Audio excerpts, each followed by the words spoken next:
Girl, ways I can save you, but I can't. A girl took me for Spider-Man, Superman. Hopefully you guys are having an absolute amazing day.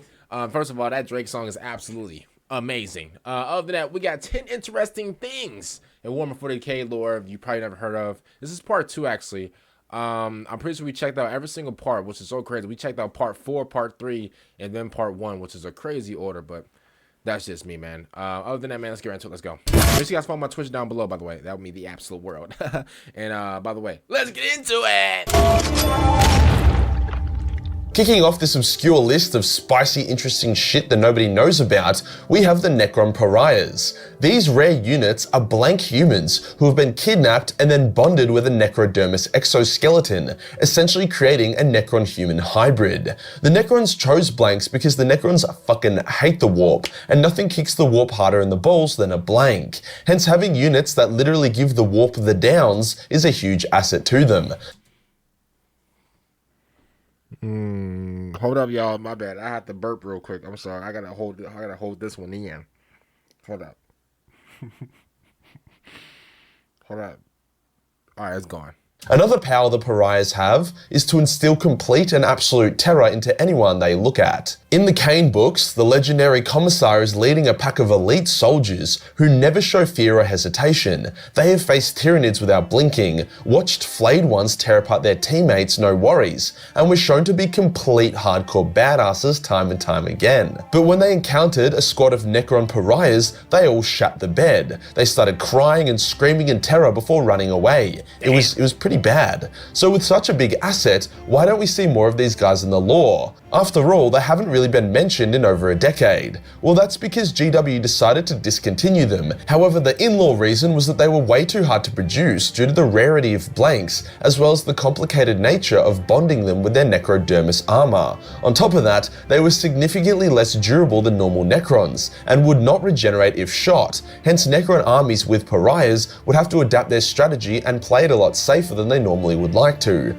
Regardless, the Pariahs were a cool and engaging piece of old lore that you probably weren't aware of. Yo, I've never even heard of like the Pariahs before, but it is cool to have like human and like, you know, Necron hybrids and stuff like that. I think that is cool. I think maybe it's me, but like I haven't really seen too many hybrids in Madden. I said in Madden. My bad. I got Madden to off to the side.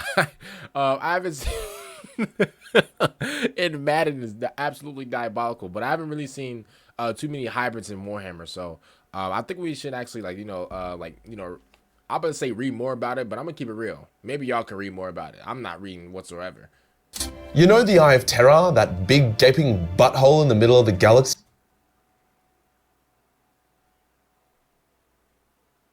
Gaping what?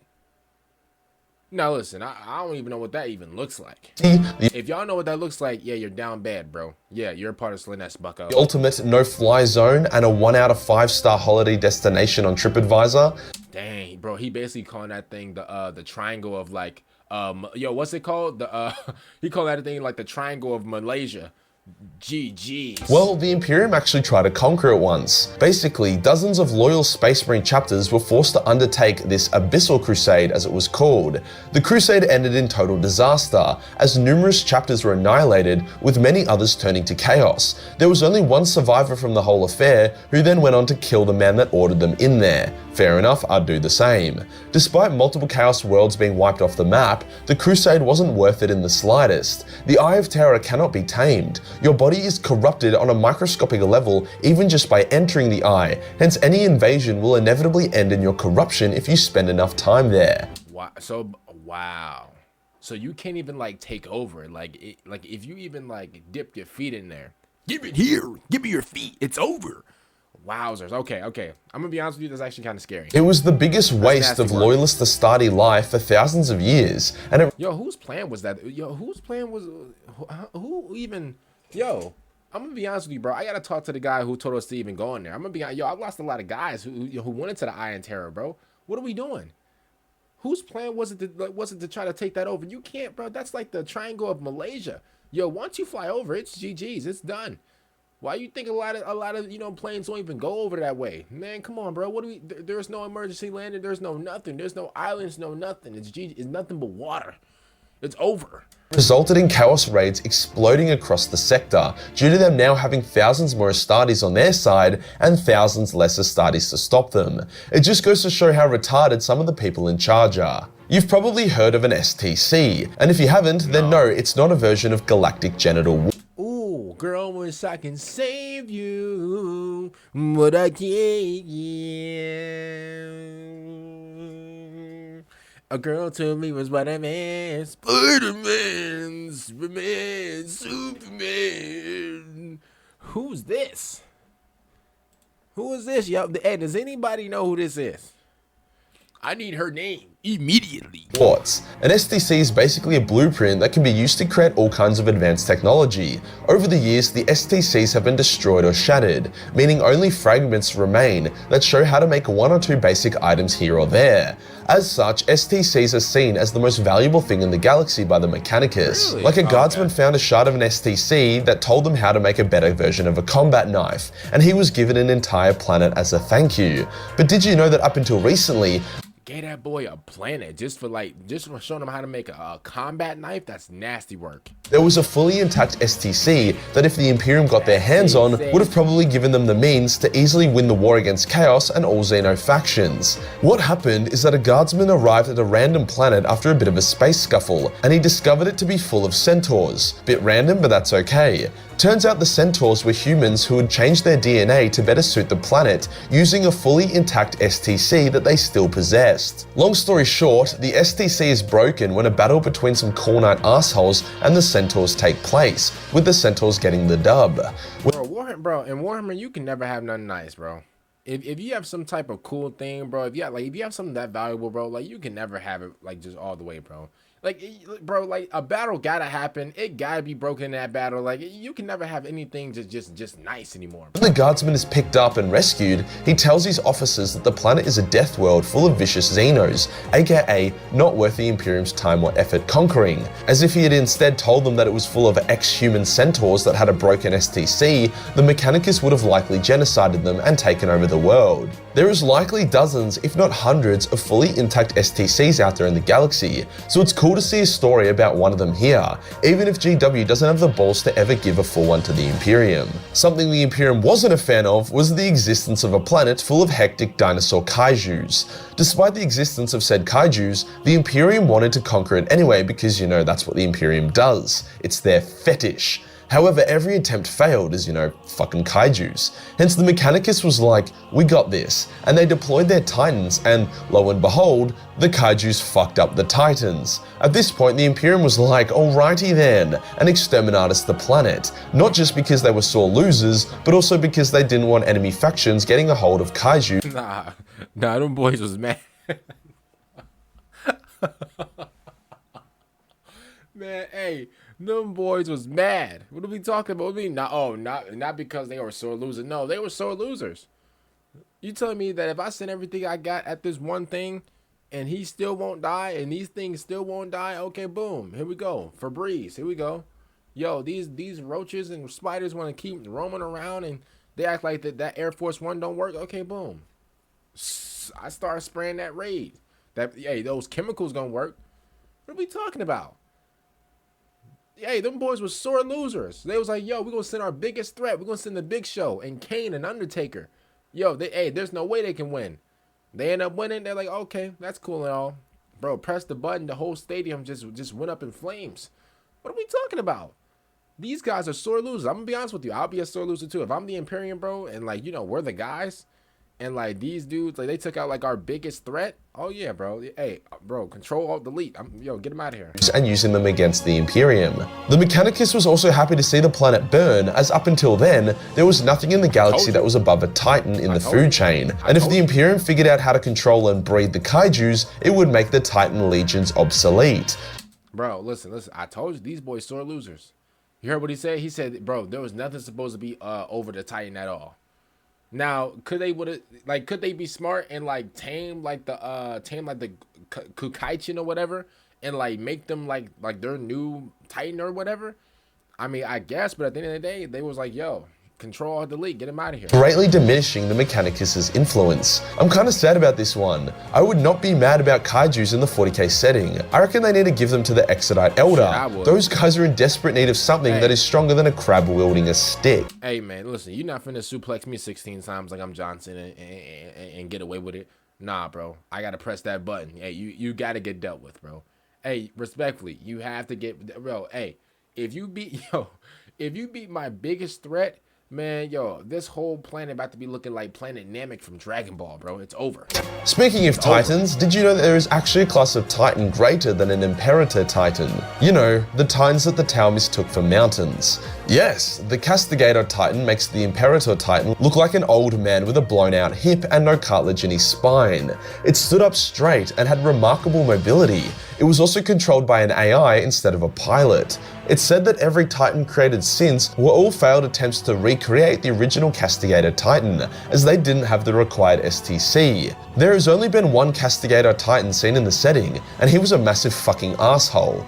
Basically, a Forge world with a Castigator on it had been dragged into the warp. During its time in the warp, the Titan was possessed by a demon. When it exited the warp, a bunch of Grey Knights went to say hi, and were promptly forced to kill the Castigator Titan because, you know, demonic possession and all that jazz. Yeah. They then discovered an intact STC that would show them how to create Castigators from scratch, arguably the biggest discovery in thousands of years. However, seeing that the one they found had been corrupted, along with the fact that it was basically a gigantic man of iron, aka a big no-no, the Grey Knights destroyed the STC, so no Castigators for anybody. There could still be some out in the galaxy, but I doubt we'll see another one for a very long time. There are thousands of intelligent Xenos out there in the Milky Way of 40k. One of the most interesting and obscure, however, are the legendary Crave, a race of extremely old immortal Xenos. Like, the average age is in the millions of years, with the youngest being hundreds of thousands of years old. They have advanced, powerful bodies, capable of throwing ships around and tearing through space marines like butter.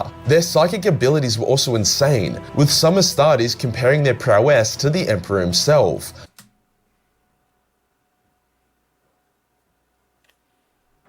Yo, y'all be comparing anybody to anybody, bro.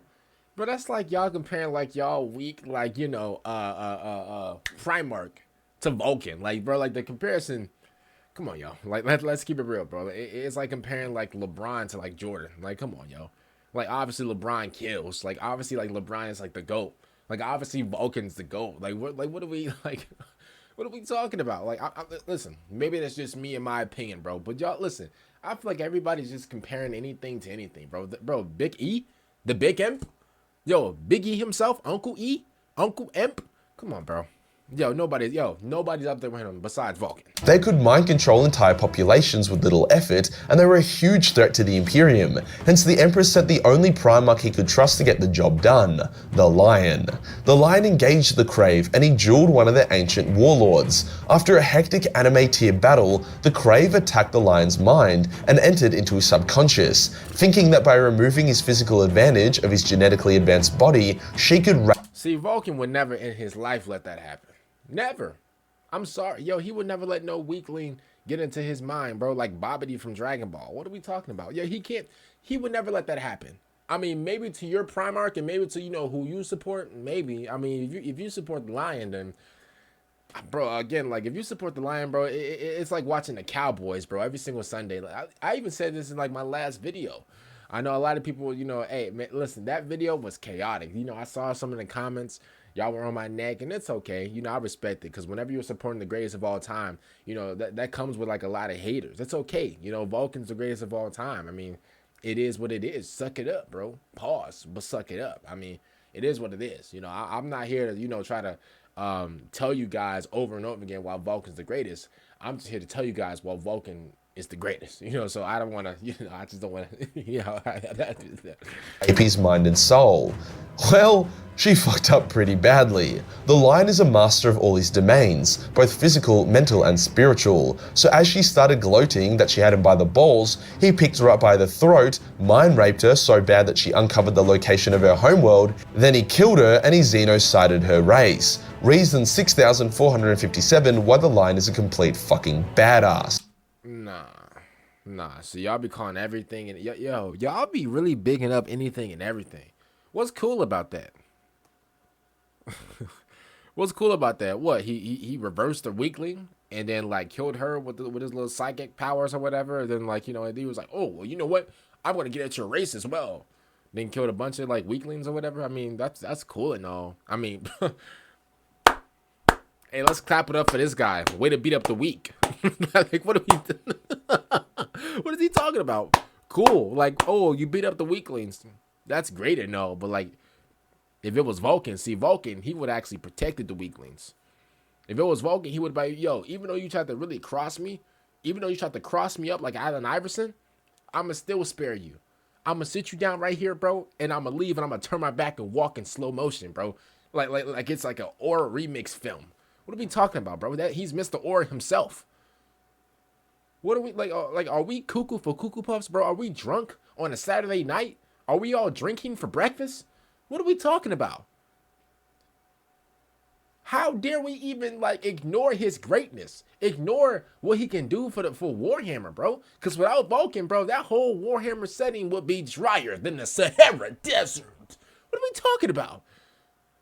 A girl took me from Spider-Man. Spider-Man. I'm sorry. Vulcan took me from Spider-Man.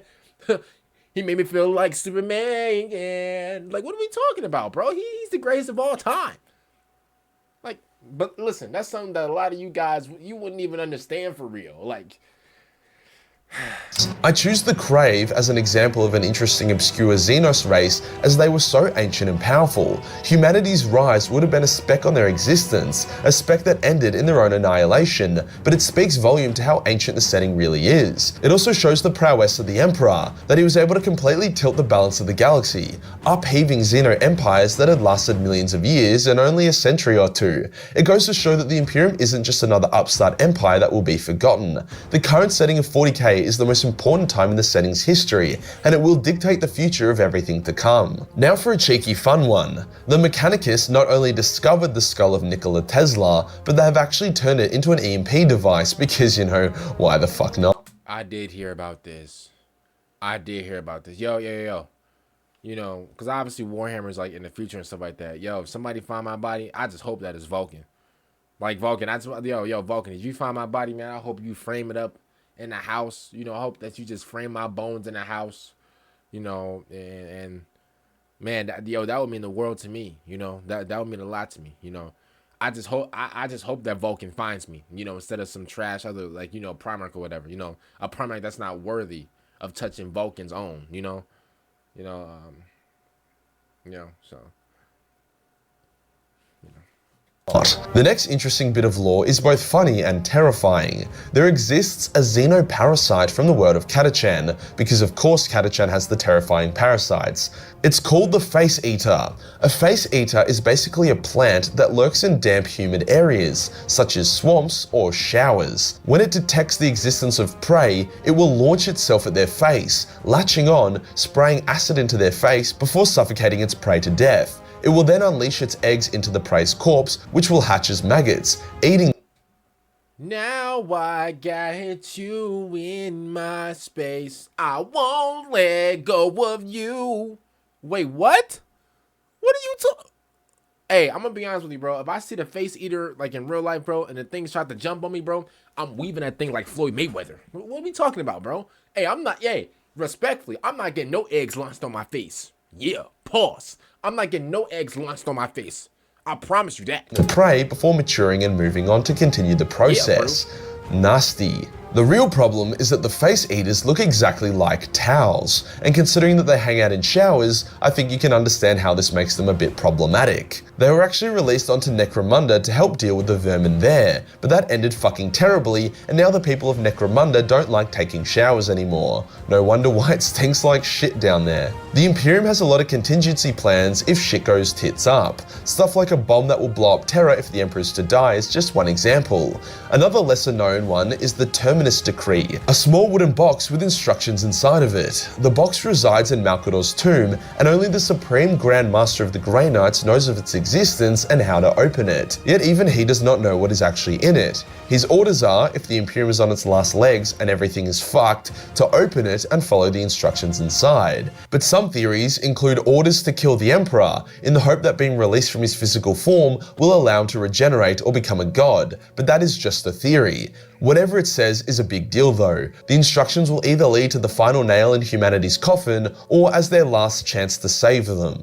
And the last interesting thing in Warhammer 40k lore you probably didn't know of is the fact that Tzeentch, a Xeno race of reptile centaur dudes, actually used to act as Tyranid diplomats. Yes, that's right. The Tyranids either enslaved or created the Tzeentch to suss out other Xeno races to determine if their genes would be useful for the hive mind to consume. As people caught on to the fact that their friendly neighborhood Tzeentch was actually a Tyranid simp, they began killing the Tzeentch on sight. This, combined with the fact that the Tzeentch kept rebelling against the Tyranids, meant that the Tyranids were kind of sick of the Tzeentch and destroyed what few remained in their ranks. Damn. The Tzeentch were thought to be extinct until GW released the new Tzeentch model and lore, stating that the few surviving Tzeentch had become independent mercenaries, often serving Eldar corsairs. The remaining Tzeentch are incredibly intelligent, with powerful physical bodies and advanced psychic powers. Definitely not one to mess with. If it wasn't for the fact that like 99.99% of them were dead, the Tzeentch could have been a major player in the setting of 40k. It is funny though how old lore literally gave Tyranid diplomats, like,